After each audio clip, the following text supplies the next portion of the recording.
Contributory pension scheme పరిధిలోని ఉద్యోగుల PRAN ఖాతాల్లో సొమ్ము ఆవిరవుతుంది.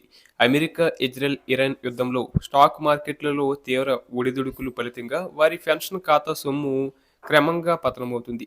ఒక్కో ఉద్యోగి ప్రాన్ రిటైర్మెంట్ అకౌంట్ ఖాతా నుంచి సగటున 4-7% మేర పతనం కావడం ఇప్పుడు ఉద్యోగుల్లో తీవ్ర ఆందోళన రేకెత్తిస్తుంది. కంట్రిబ్యూటరీ పెన్షన్ స్కీమ్ పరిధిలోకి వచ్చే ఉద్యోగులకు ఇచ్చే పెన్షన్ ప్రభుత్వం నేరుగా ఇవ్వకుండా ప్రత్యేక సంస్థ పరిధిలో నిర్వహిస్తుంది.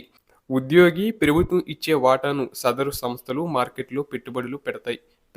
ప్రస్తుతం యుద్ధ వాతావరణంతో దాదాపు నెల రోజులుగా మార్కెట్లు తీవ్ర ఒడిదొడుకులకు లోనవుతున్నాయి. ఒక్కసారిగా మార్కెట్ పతనం అవుతున్నా తిరిగి సాధారణ స్థితికి చేరుకునే అవకాశాలు ఏమాత్రం కనిపించకపోవడంతో ఉద్యోగులు భయాందోళన చెందుతున్నారు. వాస్తవానికి ప్రాన్ ఖాతాల్లో ఉండే సొమ్మును ఉద్యోగులు ఉద్యోగ విరమణ సమయంలో విత్డ్రా చేసుకుంటారు. అయితే తాము జమ చేసుకుంటున్న సొమ్ము రిటైర్మెంట్‌కు ముందే భారీగా కరిగిపోతుండటంతో అయోమయానికి గురవుతుండగా ఉద్యోగ సంఘాల నేతలు తీవ్ర ఆగ్రహం వ్యక్తం చేస్తున్నారు.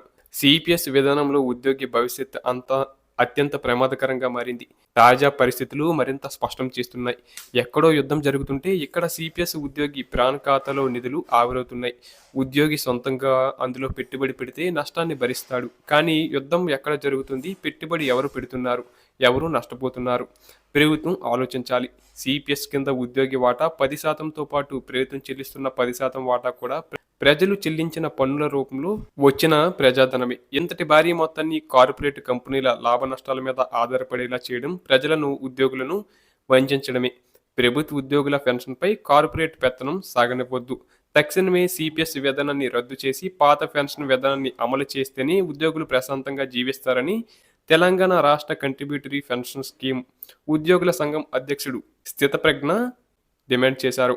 అలాగే పెన్షన్ అనేది ఉద్యోగి అవసరాల కోసమే కాదు, ఉద్యోగి కుటుంబ సభ్యుల భవిష్యత్తుకు సంబంధించింది కూడా. దానిని స్టాక్ మార్కెట్తో ముడిపెట్టడంతో ఉద్యోగి బతుకులు నిత్యం టెన్షన్తోనే గడుస్తున్నాయి. కాంగ్రెస్ ప్రభుత్వం సిపిఎస్ను రద్దు చేసి ఓపీఎస్ను అమలు చేస్తానని చెప్పింది.